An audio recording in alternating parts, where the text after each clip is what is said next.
Before we get into me making an ass of myself, I would like to ask you to please donate to Mahmoud and his family. It's a very tough time currently in Palestine, and anything you can give, they will gladly accept. It's bad. Now back to me making an ass of myself. What's happening, y'all? Y'all know that I, just like Childish Gambino, got my name from the Wu-Tang name generator? Yeah, that's what it gave me in freshman year, and I've been in that since. I did set the camera up here to show off my comics, because I finally organized them, and we got the Dazed and Confused Pops and Marcus Phoenix up there with them. With the Friday the 13th movie poster. This fucking camera. Y'all need to get on the finals. It is the best modern shooter, in my opinion. My opinion here is objectively correct. It's so fucking good. The strategy is sick, the movement's amazing, the guns are dope as fuck, the new season looks awesome, it gives you more content and more shit to grind, bro. It's so fucking good. Getting to choose your sponsor, like, just the flavor of the game alone is amazing. Also, I want to correct myself, I said that they changed it to terminal attack for lore reasons. I was wrong. They made it a lore reason that everybody hated the terminal attack being changed to the rank mode in story, but it wasn't the other way around. It wasn't. They changed it after they thought about the story. But bro, and like, okay, I will give a caveat. If you're not into competitive shooters, it's probably not the game for you. Because like, no matter the modes you're playing, it is competitive. You know, even the name of the game is about getting to the final place in a tournament, which is their ranked and world tour mode. But I feel like most people now are into competitive shooters on some level, and for that, it's amazing. It actually innovates. It feels really good. It has like genuinely good developers, especially for delivering their first game with this studio. They've done phenomenal with like player feedback, and especially with their first game being a live service game, which typically goes fucking downhill. Which, if you don't know about, shout out Death of the Game. But most of them like fail before their like 7th month, you know? So seeing them like be this successful is like, and I feel like people forget that when they call it a dead game, right? Like a lot of people will call like, oh, the finals is a dead game. This is like an indie studio's first game, and it's a live service game. To have like, it's like 35,000 players on Steam, like average daily. That's really fucking good, bro. There's like so many developers would beg to have that like consistent player base, you know? You know what's slept on, bro? The fucking Trash Talk album Squalor with Kenny Beats, bro. That album is fucking amazing, bro. I think Kenny needs to do more rock shit in general. Like, I swear to God. And he does a good-ass job, like, just enhancing other people's ability to play instruments as well as adding its own shit to it. And it's dope as fuck. It's really fucking good. I think, no. Their song with Tyler's on a different album, but this whole album's amazing. I highly recommend it. I do wish that fucking Ski Mask was on the album, because I want to hear him on a hardcore song. I just think that sounds interesting as fuck. Okay, so I'm actually remembering to do this this time, but fucking spoiler alert. For Something Is Killing the Children. I highly recommend it. If you haven't read it, to read it. It's an amazing book, but I just want to talk about it for a minute. So, if you are planning to read it, it's about vampires, but not like your typical vampires. Like, there's creatures that only the children can see unless you do this like magical ritual. And there is this group that adopted an orphan hunter who is like who actually like rebels against the rules and shit. And that's the basic premise. If it sounds cool to you, go read it. But bro, it's so fucking good. And like the designs of the vampires, right? And like how brutal and visceral some of the pages are. Like I'll put it like right here.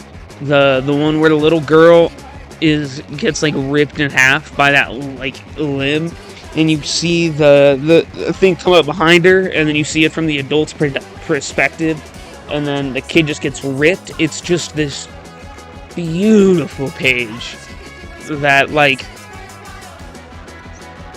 utilizes the medium really well. I'm sure you could do the shot in, you know, like movie or TV, but how they do it in this comic, I really like it. I think the overall story is really cool.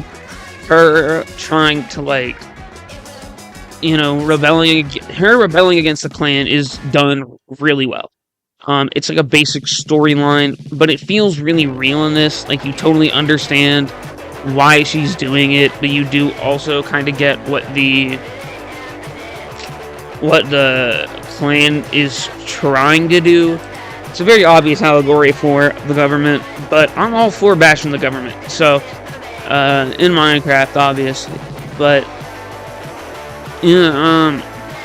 is that she's going to a different town, and like the main kid will be different when they travel. But the first kid was really good. His crush on his friend was executed really well. And like the kid, he feels like a kid. It doesn't feel like a kid written by adults or just some like stupid child. It feels like a real like kid, a real 12-year-old going through some fucking shit, you know? And it's just done really well. Highly recommend it, as I keep fawning over it this whole time. Sick. Action scenes are great. Boom, boom, panel. So there's a new cosmic horror comedy series coming out, right? And it's actually taking place near where I grew up. It's called Barstow. It takes place in Barstow. And I'm like, yo, that's low-key a great horror like setting. Because everybody dies there mysteriously anyway. That it's not unbelievable that there's some fucking Lovecraft shit doing it. You know, over to right, we got like manga and shit. One of the tracks, Apocalypse Meow, Shiver, and Junji Ito art book. We got Something Is Killing the Children. I got the slipcover for the first issue, but all of them are the same. So I decided to just get the rest. It's just a new hardcover. We have Walking Dead, 1, 2, 3, 6, 7. I got that shit for like $15 at the thrift store. Then we got Sin City 1, 3 is also normally in here, but that's but I'm reading that right now. The Darkness of 1 and 2, which I thought them shits came out like 2013 latest, but those came out really recently. We got a Cyberpunk TTRPG, Hunter S. Thompson, The Proud Highway Saga of the Desperate Southern Gentleman, which, if you know GD, know that was the name of one of our videos. Then we got Dante's Inferno, Goated. I want to get all of the Divine Comedies in this specific cover. In this fucking cover. Because I really like how these ones look. But I had not been able to find Purgatorio or Paradiso. So. And then we have a short horror story that I need to read, and then the two. We got all the NES's, Rant, goated ass musical, Johnny Silverhands, the fucking, and then the set of Dazed and Confused Fox. Son of a fucking bitch, they aren't standing up. And then the Dune is actually my dad's. I just really like how it looks on the shelf. I might be back into MK1, and I think I want to start doing more tournaments again. Not even just because I really like MK1 that much. It's just they're really fun to go to, and I want to get good enough to where I can compete. You know, I don't want to enter just to get like fucking O2'd every single one. You know. But the reason I have been is fucking Takeda. And I've been running the team Takeda Farah, because those are both my favorite characters in MKX. I played both of them, and I'm playing them now legitimately just because I played them in MKX. And dude, they're so fucking good in this game, and they're so much fun. I really like fucking magical chains and shit, you know? Typically, I like shit that comes out of, like, the back and can wrap around motherfuckers, but, I will accept Takeda's, like, futuristic scorpion hook, because that shit's so dope, and how he uses it's really sick. I love his fucking dive kick. Takeda Scorpion's a great team. It's also lore accurate, and it's cool because you can combo out the dive kick. I just personally like Farah for her being one of my mains and one of my favorite MK characters in general. And I'm glad that we never had to see her become like a Tor. I'm just gonna call them a Tor because I don't know what their race is. A Tor herself. You know, I hate to give any credit to the British, but they was kind of cooking with the tobacco and weed. I ain't started fucking with it heavy until recently, and I'm like, bro, that shit's nice as fuck. It makes your weed last longer. It tastes nice. It's a smoother hit. And like the Nick fix where it feels real good with the weed. As I'm sure you can see by the webcam. So now I will shamelessly plug the stream in the video. Go check out Mink-illusional on Twitch. I'm streaming relatively regularly. Not a huge schedule, but it's just because I'll play like every other day, every third day, something like that. Yeah, stop by, check it out. Just set up the fucking Streamlabs, so we got notifications and shit. About to start looking real professional, run by an idiot. But go check that shit out. If you could have one power, I feel like Toon Force is almost like the objectively best answer, right? Because it is one power, but you can pretty much do anything. You're damn near immortal. Like, just in general, I feel like it's just the most useful individual power.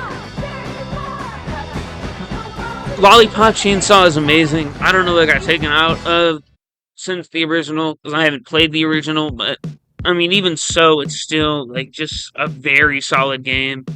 I've been doing a run through on the Twitch, you know, insert plug here. And yeah, I really like the combat. I mean, I'm kind of a Suda fan anyway, so it's not hard to get me to like it, but the fucking combat in the game is super fucking sick. It looks real flashy, a lot of cool combos. Pretty easily abusable though. You just kind of leapfrog over one or two enemies and you're damn near invulnerable. But if you don't choose to do that, it's pretty involved and it's very fun. I do recommend playing it on hard because it is still pretty, like, it's still relatively. But I will tell you who you do fucking do it on. There's the very first boss of the fucking game is this annoying piece of shit with barrels, and he throws fire at you and shit with like two other motherfuckers who are rushing you the whole time, and he's an asshole. He's a piece of shit. Killed the two first, and then just fucking stonewalked him with the leapfrog shit. He is not worth fighting normally. Fuck that motherfucker. If I can find it from my footage, here it fucking is. If not, go fuck yourself. Watch. Shout out Vernon, shout out Mammoth, shout out Dread, shout out Slaughter, shout out Caboose, shout out someone else who was streaming, I can't remember. It's been real, it's been fun. Hasn't been real fun. Fuck you.